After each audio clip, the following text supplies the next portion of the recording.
রহমতের নবী আদর্শ নিয়ে আসলেন, উত্তম আদর্শ, রহমতের নবীর আদর্শ। আস্তে আস্তে মানুষ যখন ফলো করা শুরু করলো, দিলের মধ্যে মোহাব্বত বেড়ে গেল। নবী একটা মিথ্যা কথা বলেন না, নবী কাউকে একটা গালি দেন না। অনেক মানুষ নবীরে গালি দেয়, আমার নবী একটা গালির জবাবও দেন না। নবী আমার এমন আদর্শের নবী, দুইটা চোখ গরম করে নবী কারো দিকে তাকান না। নবীর ব্যবহার এত সুন্দর, নবী সবার সাথে সুন্দর নরম ব্যবহার করেন। আর এই নরম ব্যবহারে মক্কার কাফের বেঈমান খারাপ মানুষগুলো পাগল হইয়া 7 বছর বয়স রাসূলের চাচাতো ভাই হযরত আলী আমার নবীর হাতে হাত লাগাইলেন কালেমা পড়ার জন্য। আমার নবী দুনিয়াতে আসছেন, মক্কার জমিনে বরকত শুরু হয়ে গেল। জমিনের মধ্যে 1000 বছর অগ্নি জ্বলতো, আগুন জ্বলতো, নবীর আগমনে ওই 1000 বছরের আগুন নিভিয়া গেল।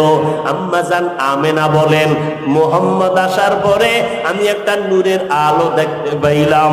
এমন আলো ওই সিরিয়ার রাজপ্রাসাদ পর্যন্ত বহুদূর আমি চোখের সামনে দেখতে পাইলাম। নবীর আদর্শ দিয়া মক্কা নগরীর মানুষগুলোকে, চরিত্রহীন মানুষকে এতটা দামি বানায় দিলেন। আল্লাহ জিব্রাইলকে পাঠায় বলে, লিস্টি দিয়া দিলাম, নবীকে দেখাও, এই লিস্টিতে যাদের নাম আছে এরা সবাই বিনা হিসাবে জান্নাতি। ওই নবীর ওয়াদা, 2 জিনিস ধরে রাখ, ঈমানও যাবে না, সম্মানও যাবে না। দুনিয়ার থেকে টাকা দিয়া সম্মান কিনেছে, টাকা শেষ, সম্মানও কি শেষ। নিয়াত নিয়ে সম্মান নিছে 5 বছর, 10 বছর, 20 বছর, সম্মান শেষ, টাকা শেষ, মেয়াদ শেষ। কিন্তু কোরআন আর সুন্নাত যারা ধরে রাখবে, এদের সম্মানের কোনো মেয়াদ নাই। আছে কোনো মেয়াদ?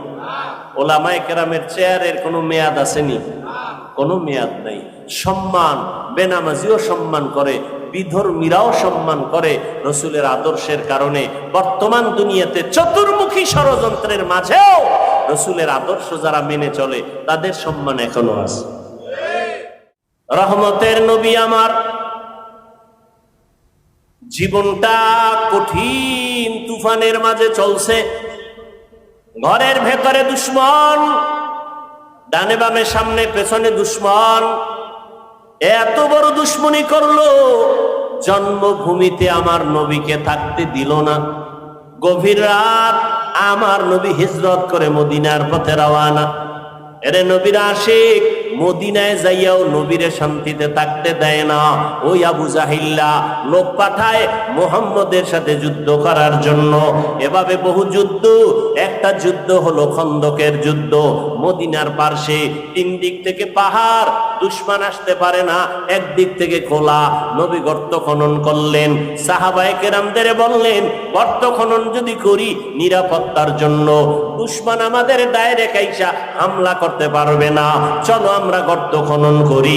নবীও কাজে লেগে গেলেন। পাথরওয়ালা জমিন, পাথর উঠাইয়া গর্ত পরীক্ষা খনন করবেন। ওদিকে প্রচন্ড গরম, সহ্য করা যায় না।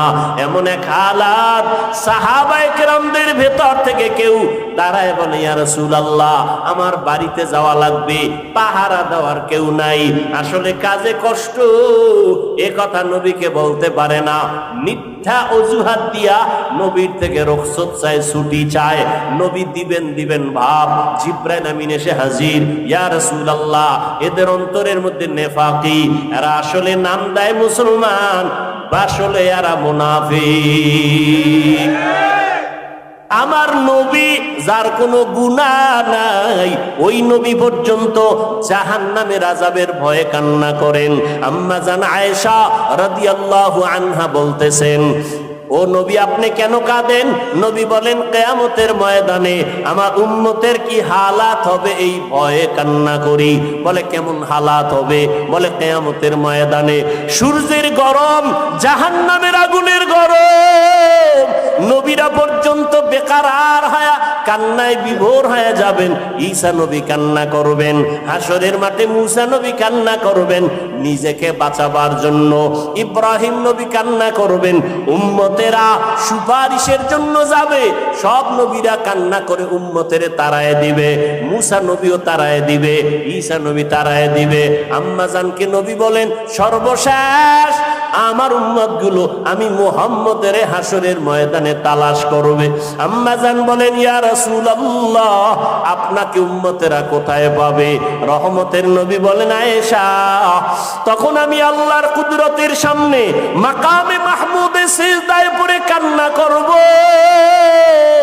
সমস্ত নবীরা নিজেদের জন্য কান্না করবেন, আমি নিজের জন্য কাঁদবো না। আমি কান্না করে বারবার আল্লাহকে বলবো, হে আল্লাহ, আমার উম্মতেরে বাঁচাও, আমার উম্মতেরে বাঁচাও, আমার উম্মত যেন জাহান্নামে না যায়, আমার উম্মতেরে বাঁচাও। আল্লাহ পাক অর্ডার করবে, নবী আপনি কাঁদবেন না, উম্মতেরে দরিয়া দরিয়া জান্নাতের পথে নিয়ে যান। আম্মা জান আয়েশা বলেন, তখন কি করবেন?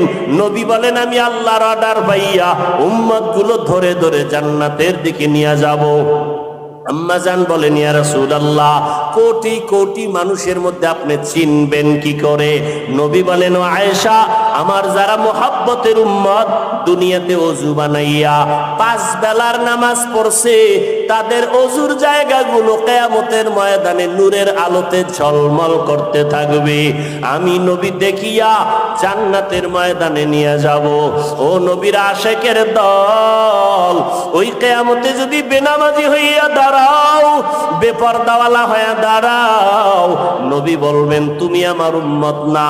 আল্লাহ গায়বী আওয়াজ দিয়া বলবেন, গুনাহগার বেনামাজি ওয়ালাদের জাহান্নামের শিকল লাগাইয়া বাঁধো, জাহান্নামের আগুনের মধ্যে নিক্ষেপ করে দাও। ও আল্লাহর বান্দারা, হেদায়েতের মালিক আমার আল্লাহ, আমার নবীজির বয়ানে আবু জাহাল কালেমা পড়ে নাই, কপাল বড় খারাপ। আর ওমরের মতো বান্দা তরবারি নিয়ে নবীকে গলা কাটতে আসিয়া কালেমা পড়ে ফেললো। এই দুনিয়াতেও একদল মানুষ হাজারো বয়ান শুনিয়া কালেমা পড়বে না, বাইরে গিয়া সমালোচনা করবে, বিরোধিতা করবে। আর একদল আল্লাহর গোলাম গুনার কথা স্মরণ করে তওবা করবে, আর মনে মনে বলবে, হে মালিক, জীবনে কত নামাজ ছাড়লাম, বেপরদায় চললাম, গুনাহ করলাম, আজকে থেকে নামাজ ছাড়বো না, বেপরদায় চলবো না, দাড়ি কাটবো না, মা বাবারে কষ্ট দিব না, উলামায়ে কেরামের পরামর্শ নিয়া নবীর তরিকা মানিয়া চলবো। ও যুবক বাবারা, ও বৃদ্ধ বাবাজিরা, ও পর্দার আড়ালের মা বোনেরা, তওবা করার মতো যদি নিয়ত হয়, মনে মনে আল্লাহকে বলো, আল্লাহ আর নামাজ ছাড়বো না, গুনাহ করবো না, নবীর তরিকা মানিয়া, উলামায়ে কেরামের পরামর্শ নিয়া, আর মা বাবার দোয়া নিয়া 5 বেলার নামাজ পড়বো। তওবা করার মতো যদি নিয়ত হয়, খাঁটি তওবার নিয়তে দুটো হাত আমার আল্লাহকে দেখায় দাও। আয় আল্লাহ, হাতগুলো কবুল করে নেন, তওবা কবুল করে নেন, তওবার উপরে মজবুত হইয়া চলার মতো তৌফিক দান করেন, আমিন।